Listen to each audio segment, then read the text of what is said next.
शिक्षा नीति को अगर आप देख लें और जो कुछ भी कहें, कुछ विश्व रिकॉर्ड बनाए हैं शिक्षा नीति ने। मैं एक आध रिकॉर्ड की बात आपको कहता हूं। दुनिया भर की कोई भी शिक्षा नीति हो, उस शिक्षा नीति में यह बात नहीं कही गई होगी कि हमारा जो अगला रोड मैप है, इतने वर्षों में हम इंस्टीट्यूशन इतना कम कर देंगे। कोई भी नीति होती है वो कहती है कि हम इतने ज्यादा कॉलेज खोलेंगे, हम विश्वविद्यालय खोलेंगे। नई शिक्षा नीति जो 2020 की है वो 32 तक का रोड मैप है और आपको बताएं कि इस 32 तक में यह शिक्षा नीति 1/4 इंस्टीट्यूशन को बंद करने की योजना है।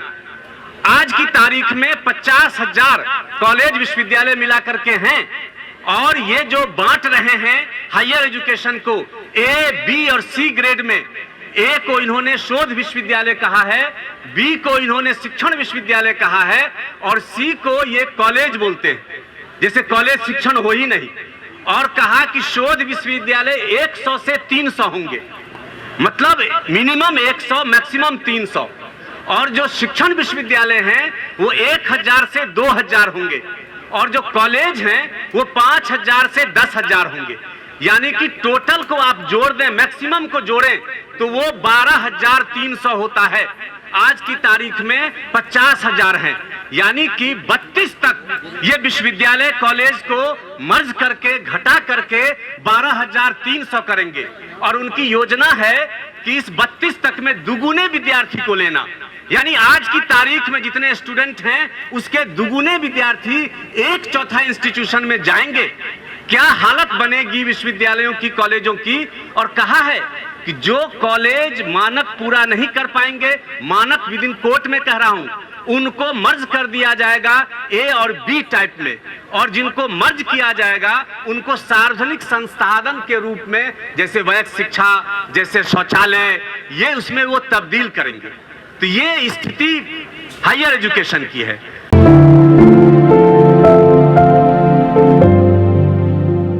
अब स्कूल एजुकेशन के बारे में देखें। आप जानते हैं कि लगातार स्कूल्स बंद हो रहे हैं। बंद होना अपनी जगह पे है, वो तो भयानक है ही। एक भयानक बात इसमें ये है कि ये हमारे इनकी निगाह जो है वो पूरे देश के स्कूल के संसाधन पर है, क्योंकि जो सरकारी स्कूल हैं उनके पास बहुत जमीन है, बड़े बड़े भवन हैं, भले ही वो मेंटेन हो या ना हो।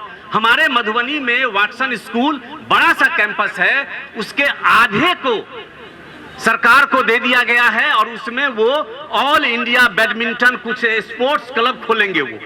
तो इस तरह से उसमें लिखा हुआ है कि जो स्कूल्स हैं उसके संसाधन नियरेस्ट उस शहर के प्राइवेट स्कूल को दिए जाएंगे।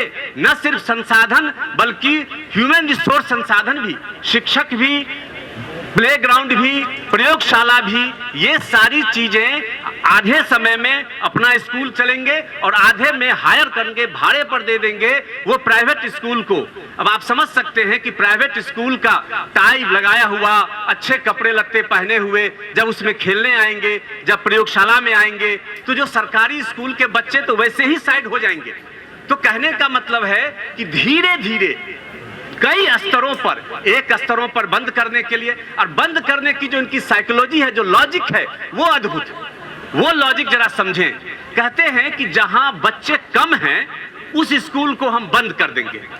भैया, भारत जो देश की जो ज्योग्राफी है उसमें कम ज्यादा का कोई मतलब ही नहीं है। हमारे यहाँ पहाड़ हैं, हमारे यहाँ बालू है, जंगल है, वहां स्वाभाविक है कि कम बच्चे होंगे। हमारी कोशिश होनी चाहिए कि जहां कम बच्चे हैं वहां हम बच्चे को लाएं। कोशिश हमारी ये नहीं होनी चाहिए कि जहां बच्चे कम हैं उस स्कूल को हम बंद कर दें। पूरी योजना बनी हुई है और गुजरात हो कि झारखंड हो, बिहार का हवाला भी साथी ने दिया, हजारों के पैमाने पर स्कूल बंद हो रहे हैं और भविष्य में होंगे। और जो नहीं होंगे उसके लिए संसाधन भाड़े पर देने की व्यवस्था हो गई है। सही कहा अपूर्वानंद जी ने कि नीति नहीं है, अनीति है। मैं कहता हूं कि नीति और नियत का प्रचंड फर्क है नई शिक्षा नीति में। अगर आप दोनों को अलग करके देखें, क्योंकि जो नई शिक्षा नीति जो बनी जाकिर हुसैन के टाइम से लेकर के अभी तक के शिक्षा नीति की जितनी अच्छी बातें हैं सबको उसमें डाल दिया गया है, लेकिन वो डाला कहाँ गया है? होना चाहिए, ये होना चाहिए, वो होना चाहिए। लेकिन आप जब उसको ठीक से पढ़ेंगे कि क्या करेंगे, उसमें यही सब करेंगे। वो 1/3 कॉलेज कर देंगे। ये लोकतंत्र की बात मैं आपको बताऊं कि कम से कम 50 जगह की लोकतांत्रिक शिक्षा होगी। और नियत क्या है कि आदमी बोलने वाले का भी, यहां हमारे बीच कई लोग ऐसे बैठे हुए हैं जिनको बोलने के लिए जिन पर कार्रवाई हुई है, ये हमारे सरकार की नियत है। और नीति आप वहां देखेंगे, यहां तक कि उसमें लिखा हुआ है कि हम वैज्ञानिक टेम्परामेंट की शिक्षा देंगे। और यह भी लिखा है कि साइंस में ही नहीं देंगे, बल्कि हम सोशल साइंस में, साहित्य में भी हम साइंस, वैज्ञानिक प्रवृत्ति की शिक्षा देंगे। और हम, आप जानते हैं कि सरकार कितनी वैज्ञानिक रूप से सोचती है। जिस समय ये ड्राफ्ट पास हो रहा था, ऐन वक्त उसी दिन शिक्षा मंत्री एक IIT में जाकर के बोल रहे थे कि आप लोग शोध क्या करते हैं, आप लोगों को राम सेतु पर जाकर शोध करना चाहिए। ये हमारा टेम्परामेंट है। कोई कहता है जाकर के कि जो सूर है वो सर्जरी का केस है, कोई नारद को बता रहा है कि मीडिया का हमारा वहां शुरू है। इस तरह के सोच वाले जब शिक्षा बनाएंगे और कहेंगे कि हम वैज्ञानिक शिक्षा देंगे, तो ये पाखंड है, ये छलावा है, ये ढोंग है। और मुझे पूरा विश्वास है कि इस छलावे के खिलाफ आज आप जमा हुए हैं, और इसी तरह से अगर चलता रहा, पूरे देश में यह आवाज पहुंचनी चाहिए कि यह शिक्षा नीति सरकार के दायित्व मुक्ति का पत्र है ये, और पूरे देश के युवाओं को एकत्रित होना चाहिए। और ऐसी स्थिति कायम होनी चाहिए कि या तो ये सरकार जाए या ये शिक्षा नीति जाए। बहुत बहुत धन्यवाद।